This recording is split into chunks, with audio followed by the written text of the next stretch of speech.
अच्छा मुझे एक बात बताएं, लाइक आप फर्स्ट ईयर में थे और फर्स्ट ईयर का जो स्टूडेंट है वो कैसे शादी और या इस तरह का कोई इवेंट अरेंज कर सकता है? I don't know. First second year में था, मुझे इतना याद नहीं है, लेकिन मुझे ये याद है कि हम लोग लाहौर में थे और नीलोफर शायद हमारी फैमिली फ्रेंड्स थी और मैं उनको बड़ा लुकअप करता था। अच्छा। वही मेरी मेंटोर हैं, मेरी म्यूज़ हैं।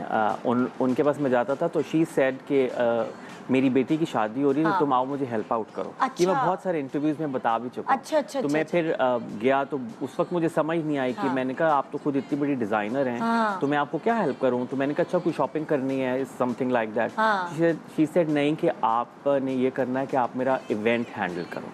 तो ओह। मैंने कहा अच्छा तो उसमें मैं क्या करूँगा? तो शी सेड कि मुझे बताओ, कुछ आइडियाज़ दो। तो फिर मैंने कहा तो आप अच्छा आर्ट के स्टूडेंट थे? जी। ओके।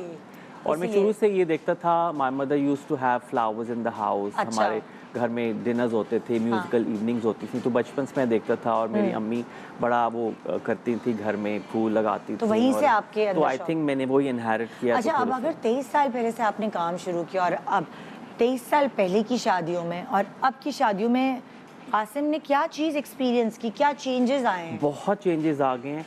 पहले सिंपल शादियां भी हो जाती थी, पहले सिर्फ लोग कहते थे स्टेज बना दो। अच्छा। अब सिर्फ स्टेज नहीं होता, अब पूरा हॉल का डेकोर डेकोर करना होता है, पड़ना हाँ। करता है। एंट्रेंस और एंट्रेंस पूरा होती है। वॉकवे। अब सारे अब ये होता है कि क्लाइंट्स आते हैं तो मैं कोशिश करता हूँ कि मेरे पास जो क्लाइंट्स आएँ और जिनका मैं इवेंट कर रहा होता हूँ, हाँ। फिर उनको मैं कहता हूँ कि then you are my guest. हाँ। उस इवेंट पे जो मैं ऑर्गेनाइज कर रहा हूँ, आपने उसका स्ट्रेस नहीं लेना। हाँ। क्योंकि देखिए इतने एक खुशी का मौका होता है और लोगों को इतनी पेरेंट्स को स्पेशली हाँ। फैमिली वालों को इतनी टेंशन होती है और इतने काम होते हैं। हाँ। तो मैं कोशिश करता हूँ कि उनका उस दिन का जो एक स्ट्रेस है वो मैं सारा ले लेता अच्छा, हूँ। जैसे अगर मैं 23 साल पहले की बात करती हूँ, ठीक है, 23 साल पहले आपने कहा ये डिफरेंस था कि खाली स्टेज को डेकोरेट हाँ जी, किया जाता जी, था। जी, जी। मुझे ये बताएं, उस वक्त आपके पास इवेंट प्लानिंग के लिए पेरेंट्स आते थे और आप खुद दूल्हा दुल्हन आते? ये नहीं, चेंज आया है? उस वक्त भी पेरेंट्स आते थे, अभी भी पेरेंट्स आते हैं, लेकिन अभी पेरेंट्स के साथ ब्राइड्स ग्रूम खुद आते हैं। अच्छा। और अब ये होता है कि पहले तो दुल्हनों को कुछ नहीं, वो पहले भी कहती थी, हाँ। लेकिन अब जो ज़्यादा है कहने द लगी। Girls and boys they know what they want. Okay.